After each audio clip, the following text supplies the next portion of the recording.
J'ai pourtant tout essayé pour percer sur YouTube. J'ai mon couteau et YouTube est la toile. J'ai tenté de percer la toile. Et c'est à ce moment-là que je me suis rendu compte que mon couteau c'est du plastoc.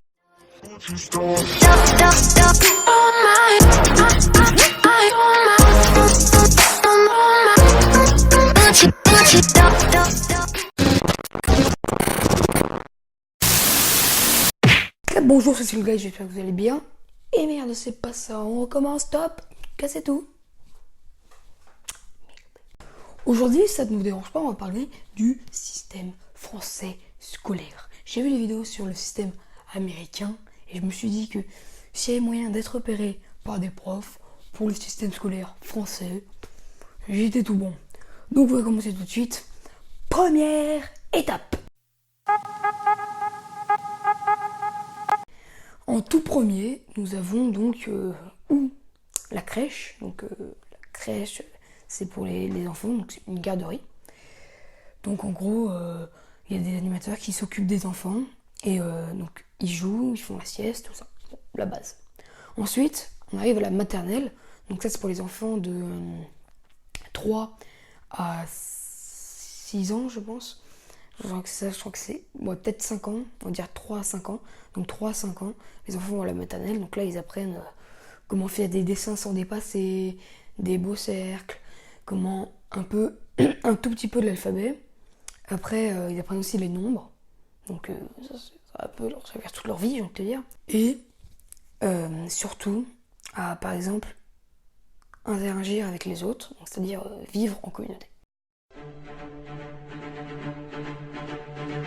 Ensuite, après la maternelle, nous avons le CP, donc classe préparatoire initiale. Donc là, ils vont apprendre vraiment à lire. Ils vont tout finaliser, hein. La lecture, l'écriture et les nombres, l'alphabet. Ils connaîtront tout. Là, ils seront prêts pour la prochaine étape. Donc, j'ai oublié de le dire, mais en CP, c'est plutôt les gens de 5 à 6 ans. Et ensuite, ils attaquent une autre étape qui est l'école primaire ou l'école élémentaire. Donc c'est pour les... Ça va du CE1 au CM2, c'est pour les enfants de 7 à 11 ans. Donc les enfants de 7 à 11 ans vont commencer vraiment là à rentrer dans le vif du sujet. Donc les maths, le français, l'anglais, l'histoire-géographie, tout ça. Il y a vraiment beaucoup de vocabulaire, de grammaire.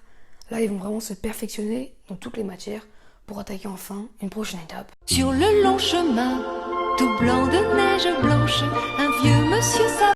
Le collège. Donc le collège, ça va de la 6e à la 3e.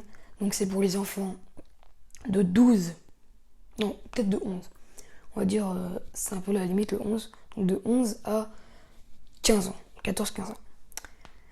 Donc là, vraiment, on va commencer à apprendre tout ce qui est physique, tout ce qui est chimie, physique-chimie, allez merci, SVT, donc sciences et vie de la Terre, technologie, là, bon, je ne l'ai pas dit pour l'école primaire, mais aussi le sport. Et là, vraiment, on va commencer à faire du sport de haut niveau, quoi, haute qualité. Bon. Et vraiment continuer à s'approfondir dans le sujet de le français, les maths, l'histoire géo, l'anglais. Et là, on va commencer au collège à attaquer une langue vivante 2. Donc, on peut choisir une nouvelle langue. Dans mon collège, c'est allemand, espagnol, italien. Et dans la plupart des collèges, c'est seulement allemand et espagnol. Ensuite, après avoir passé le brevet, donc l'examen à la fin du collège, en 3e, on attaque la phase finale avant le bac, qui est l'examen final de l'année scolaire, pour attaquer la prochaine étape, qui est le lycée. Et le lycée, ça va de la seconde à la terminale. À la fin de la terminale, on passe un examen qui s'appelle le bac. Et le bac, il y a plusieurs fonctions. Le bac scientifique, le bac littéraire et le bac économie sociale. Après, il y en a plein d'autres encore. Je ne vais pas tous vous les citer. Je vais vous citer les principaux. Et donc après, si on a un bon résultat au bac, ça peut nous permettre de faire de bonnes études et du coup de décrocher un job, un boulot beaucoup plus intéressant. Donc au lycée, c'est pour les de 15 à 18 ans. Et là, vraiment, on va commencer à faire tout ce qui est philosophie, tout ce qui est plus sophistiqué, plus dans la réflexion. Là, vraiment, ça va être des études de dingue. Il va falloir tout noter, tout réviser. Ça va être... en fait, je pense que c'est la phase... Enfin, si on compte que l'école s'arrête à 18 ans, c'est la phase la plus dure. Forcément, c'est la fin. Maintenant que je viens de terminer avec l'école, donc les systèmes scolaires en France, bah, j'ai oublié de tout citer, bien sûr, les études supérieures après, et comment décrocher un boulot, les universités, tout ça, mais je pense que c'est pas très important. Du coup, là, ce qu'on va faire, c'est parler des différents types d'écoles. Donc, le premier type d'école qu'il y a en France, c'est les écoles publiques. Donc, les écoles publiques, bien sûr, c'est gratuit. Après, peut-être que les activités proposées sont peut-être moins intéressantes. Les profs sont souvent absents, ça j'ai remarqué en école publique, très souvent les profs absents. Les voyages linguistiques sont moins...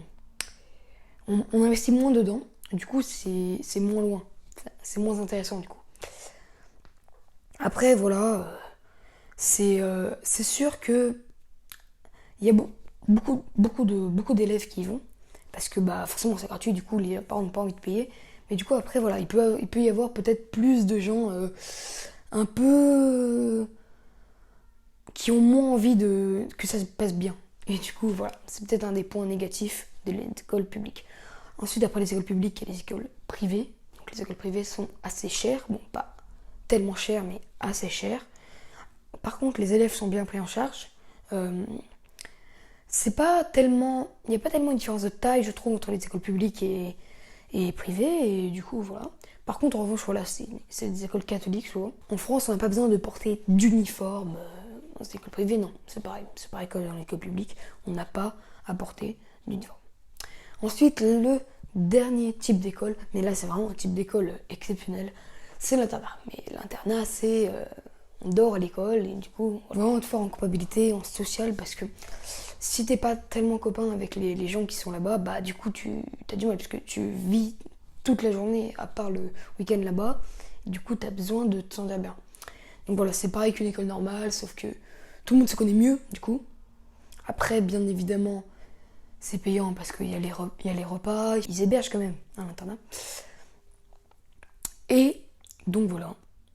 Sinon après, c'est à peu près la même chose que les écoles publiques et privées. Voilà, je crois que j'ai tout dit sur le système scolaire français. Bien sûr, cette vidéo c'était pas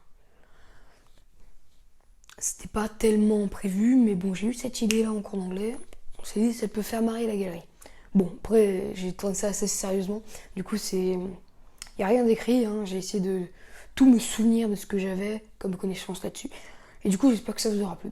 Si c'est le cas, n'hésitez pas à vous abonner pour les prochains épisodes. J'ai un truc à vous dire. Je vais peut-être, si je suis assez courageux, de faire des vidéos sur des fiches de lecture. Il faudra me demander quel livre voulez-vous que je fasse une fiche de lecture, et je la ferai. Ce sera un truc de dingue. Mais vraiment, c'est si j'ai la motive. Si j'ai pas la motive, je ne le fais pas. Mais il y a plus de chances pour que je le fasse. Est-ce que ça sera quelque chose que je dis ça? Non, mais c'est pas grave. Likez la vidéo, s'il vous plaît. Abonnez-vous, s'il vous plaît. Et mettez un commentaire si vous êtes vraiment très très sympa. Sur ce, je vous dis ciao et à une prochaine vidéo. J'arrive en Lamborghini, jambes chromées, des filles en bikini, des flingues, tu me reconnais? Chaque fois que je pense au putain de Mike, je suis vénère. J'ai des flingues et j'ai des tas de mailles, je suis célèbre. Ma chaîne ne fait que briller, je me mouche avec des billets car je suis un gangsta.